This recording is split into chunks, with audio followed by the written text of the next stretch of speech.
우리 이 시간에 믿음에도 집중력이 필요합니다 라는 제목으로 말씀의 은혜를 함께 나누어 보고자 합니다.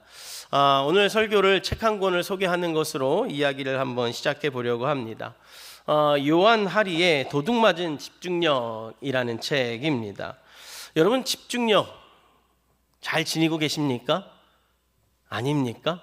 여러분, 얼마나 집중을 하고 어떤 일에 얼마나 집중을 하고 계십니까? 여러분, 집중력이 무엇일까요? 찾아보니까 이렇게 쓰여져 있더라고요. 한 가지의 어떤 일에 마음과 시선을 모으는 힘, 이게 집중력이다 라고 쓰여져 있더라고요.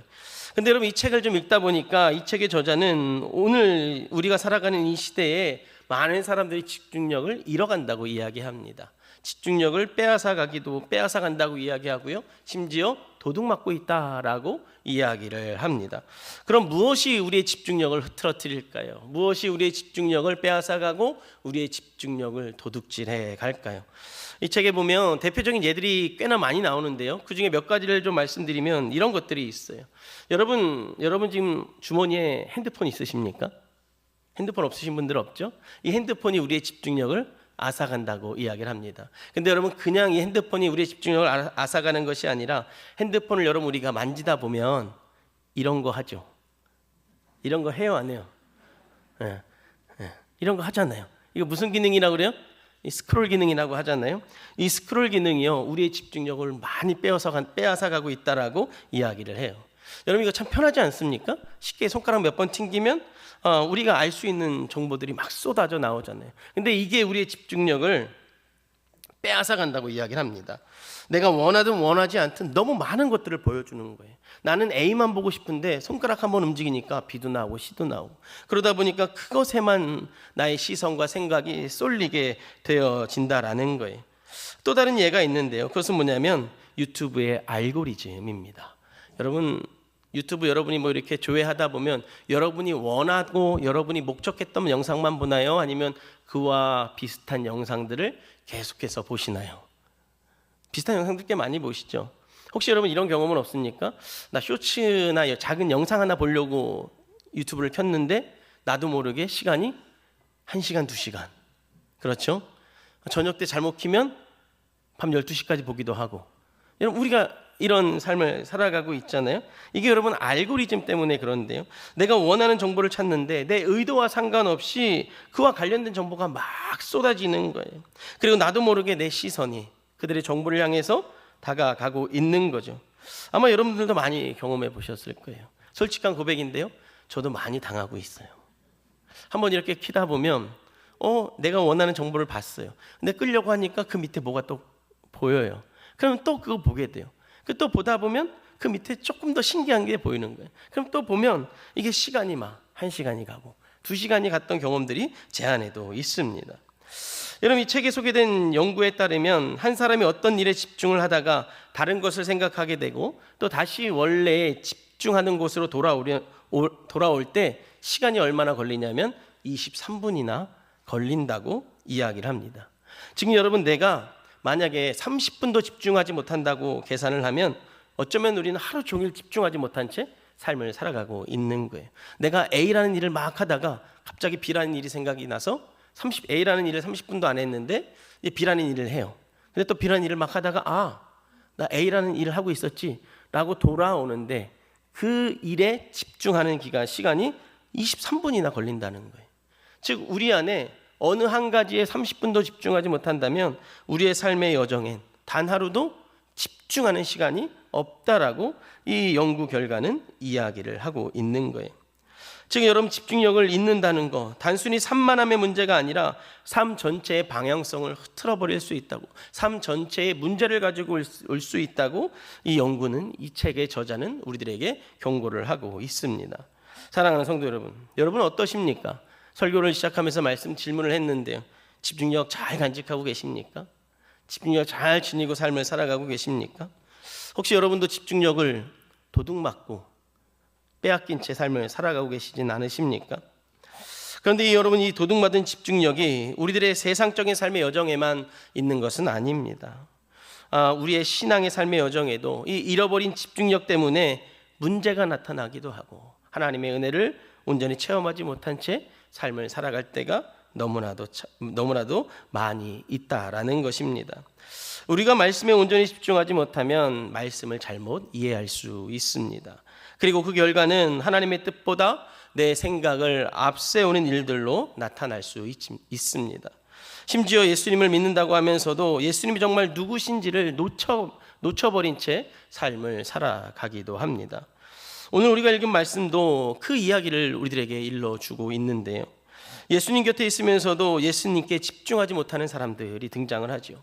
말씀을 안다고 연구했다고 이야기하면서도 말씀의 본질을 놓친 채 예수님을 진정 어린 눈으로 바라보지 못한 자들이 등장을 합니다. 바로 그 사람들이 누구냐면 바로 바리새인들입니다. 오늘 읽은 말씀은 예수님의 생애 기간 중에 예수님이 두 번째 유월절을 보내고 이제 갈릴리로 올라오시면서 일어난 첫 번째 사건입니다. 예수님은 갈릴리에 올라오시고 드디어 안식일이 되었습니다. 이 안식일에 예수님은 제자들과 함께 밀밭 사이를 걸어가고 계십니다. 제자들과 밀밭을 걸어가시는데 제자들이 배가 고팠는지 이제 이삭을 잘라서 손으로 비벼서 이제 먹기 시작을 합니다. 그런데 그 모습을 보고 함께 하셨던 이 바리새인들이 제자들의 문제를 지적을 하기 시작을 합니다. 마태복음 12장 2절 말씀에 보니까 병행구절인데요. 이렇게 기록이 되어져 있더라고요. 우리 같이 한번 읽어볼까요? 시작.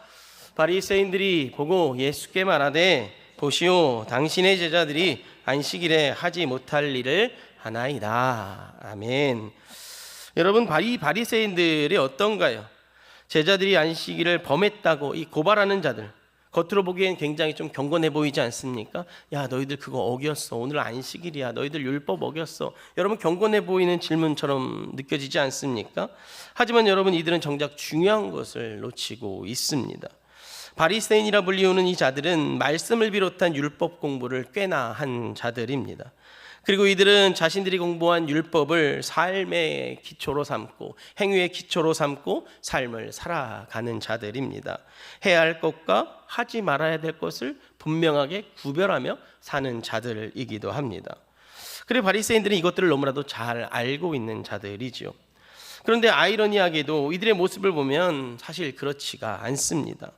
안식일의 참 의미보다 자기들이 정해놓은 규정을 우선시하고 있습니다. 안식일의 참 의미보다 자신들이 정해놓은 기준에만 집착을 하고 있기 때문에 그렇습니다. 여러분, 먼저 이 본문에서 우리가 알 수 있는 건 뭐냐면, 여러분, 안식일에 이 바리새인들이 있어야 하는 곳은 여러분 어디일까요? 지금 안식일이잖아요. 바리새인들이 있어야 되는 곳은 어디예요? 딱 두 곳이에요. 회당 아니면 집 아니면 회당, 이 두 군데에만 있어야 되는 거예요. 이들이 다른 곳에 있다는 것은 다른 무언가를 하겠다는 목적이 있다는 거예요. 그리고 여러분, 그 목적은 이들이 생각하는 일에 해당이 되어지는 거예요. 즉, 안식일에 일하면 안 되는데 이들은 지금 일을 하고 있는 거죠. 예수님과 같이 있는 것 자체가 일인 거예요. 예수님 제자들과 동행하는 것 자체가 이들이 지금 일을 하고 있다라는 거예요. 그런데 여러분, 이들은요, 지금 집도 회당도 아닌 예수님과 제자들과 함께 길을 걷고 있는 상황입니다. 심지어 여러분, 누가복음에 나타나 지나가실세라는 단어가 기록이 되어져 있는데요. 이 단어의 원어적인 뜻을 찾아보니까 이렇게 쓰여져 있었습니다. 어떤 곳을 통하여 여행하다. 이들은 지금 안식일에도 뭐 하고 있는 거예요? 여행하고 있는 거예요. 여행하고 있어요. 즉, 예수님과 이 제자들은 예루살렘에서 올라와 갈릴리 지역 전도를 진행하고 있었는데, 바리새인들은 이 전도 사역을 좀 따라다니면서 예수님과 또 예수님의 제자들의 문제를 지적을 하고 있는 거예요. 이들 일하고 있는 거예요. 안식일을 어긴 채 일하고 있는 거죠. 그럼 여러분, 무엇이 이들을 이렇게 어리석은 행동을 하게끔 만들었을까요? 이들은 나름대로 율법에 집중하며 삶을 살아가고 있다 하지만 정작 이들은 그 율법 안에 담겨진 하나님의 뜻에 집중하지 못한 채 삶을 살아가고 있는 거예요. 좀 다르게 말씀드리면 이런 거죠. 본질보다는 비본질에 신경을 쓰고 있는 거죠. 안식일에 담긴 의미보다 안식일을 어긴 이 사람들을 잡으려고 하는 생각에 집중하고 있다라는 거예요. 다시 말씀드리면 집중력을 잃어버린 신앙인의 모습을 이 바리새인들이 전형적으로 보여주고 있다라는 거예요. 겉으로는 하나님께 관심이 있는 것 같지만 실제로는 하나님보다 내 생각에 더 집중하는 삶을 살아가고 있는 거죠. 말씀보다는 내 기준에 더 집착하는 삶을 살아가고 있는 것입니다. 예수님보다 내가 기대하는 방식의 신앙에 더 매여 있는 삶을 살아가고 있는 거예요. 여러분, 그것이 바로 이 바리새인들의 모습입니다. 사랑하는 성도 여러분, 우리 역시 예수님께 집중하지 않으면, 우리 역시 말씀에 집중하지 않으면 이들과 같은 모습으로 삶을 살아가게 되어지고 또 판단하게 되어질 수 있음을 여러분 꼭 기억하시기를 바랍니다. 바리새인이 어려운 게 아니에요.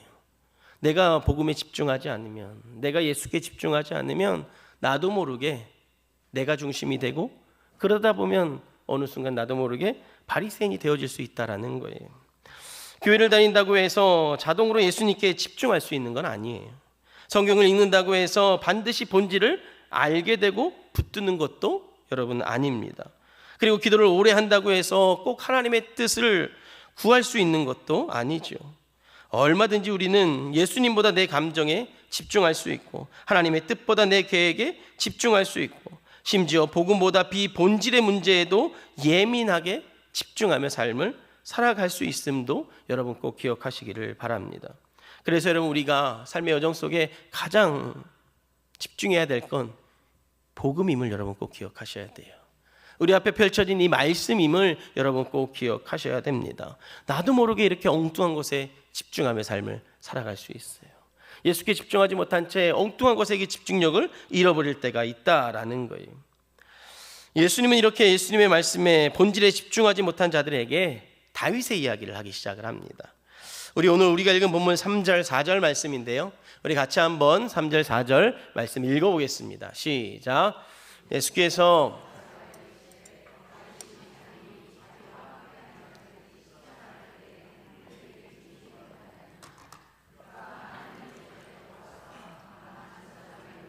먹어서는 안 되는 진설병을 먹고 함께한 자들에게도 주지 아니하였느냐. 아멘. 여러분, 다윗이요 사울을 피해 도망을 가게 됩니다. 그리고 그가 택한 장소가 어디냐면 성소가 있는 높당이었습니다. 다윗은 그 혼란스러운 중에도 성소가 있는 높당을 선택하게 된 것은 이 혼란 속에 있지만, 두려움 속에 있지만 하나님께 집중하고 있었다라는 것을 알 수가 있습니다. 하여튼 다윗은 이렇게 높당 성소를 찾아갑니다. 그리고 제사장 아히멜렉을 만나게 되죠. 그리고 제사장에게 먹을 것을 좀 달라고 너무 배고파서 요청을 하게 됩니다. 제사장은 이때 다윗에게 이렇게 이야기하죠. 진설병만 있다, 거룩한 떡만 있다고 이야기를 합니다.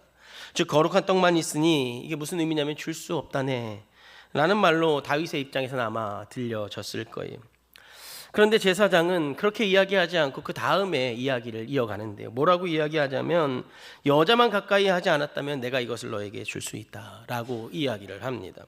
그런데 여러분, 우리가 알고 있는 것처럼 분명한 것은 뭐냐면, 여자를 가까이 하지 않았어도 이 떡은 제사장만 취득할 수 있습니다.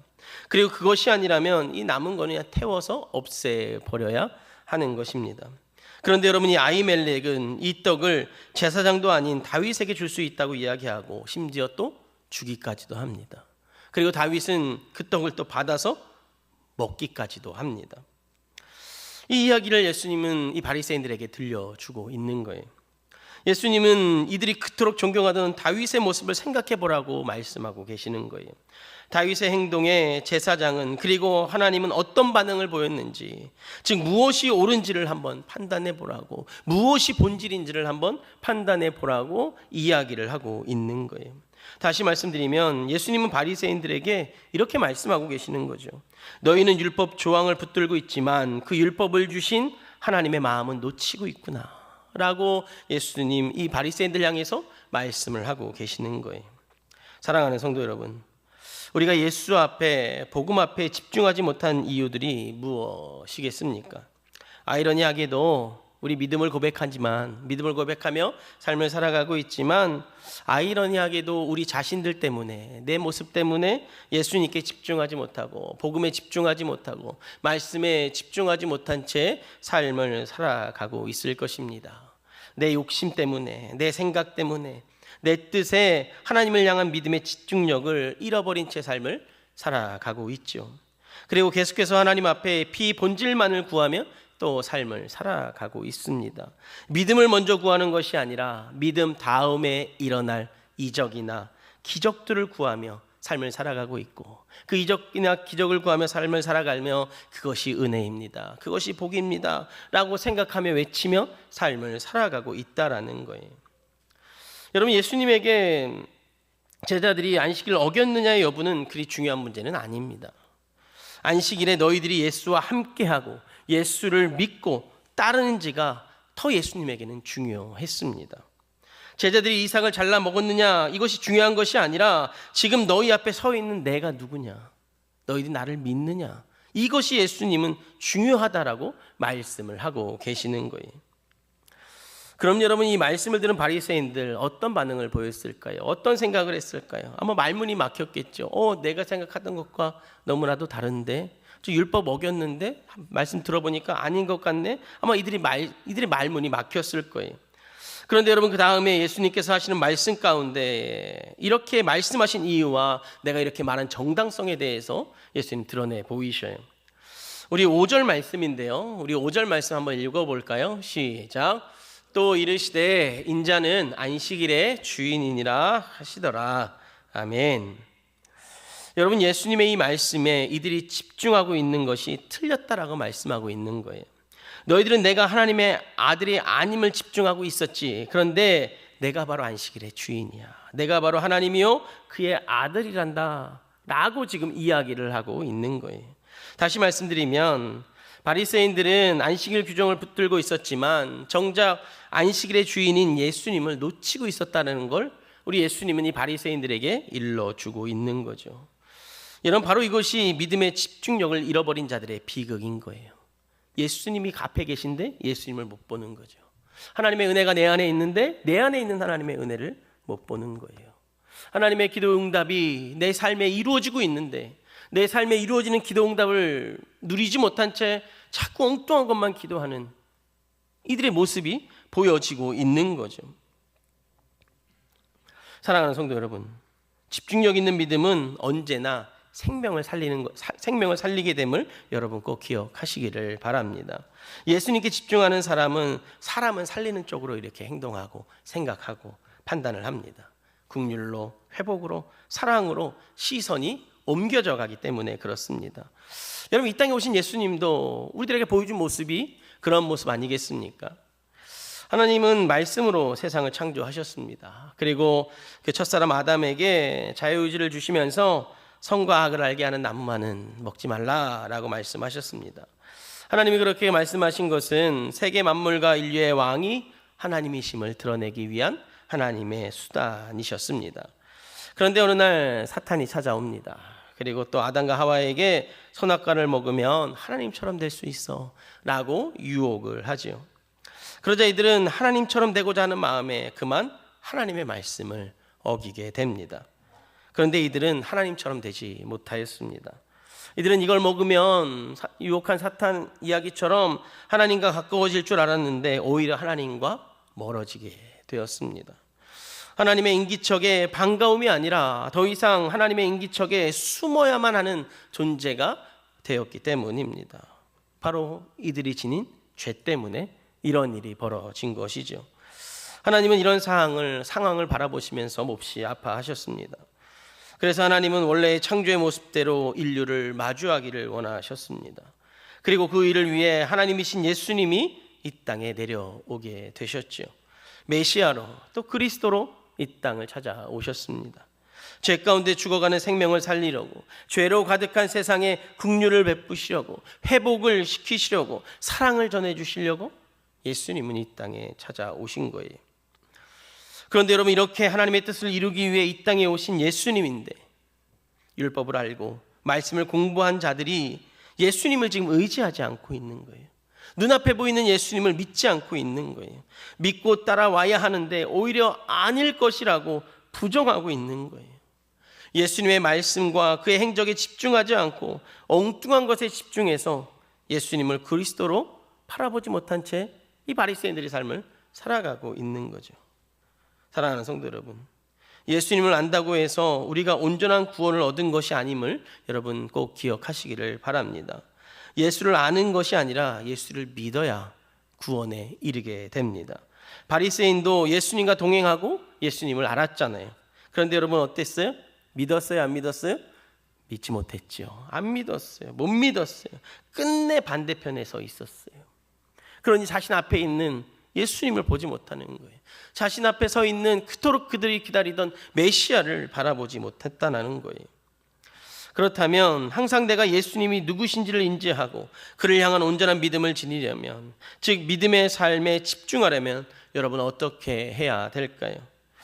여러분 말씀 서두에 언급했던 그 책의 저자의 좀 내용을 좀 가져오면, 집중력을 잃어버리지 않으려면 지금 집중하는 일에 10분 더 하라고 이야기를 합니다.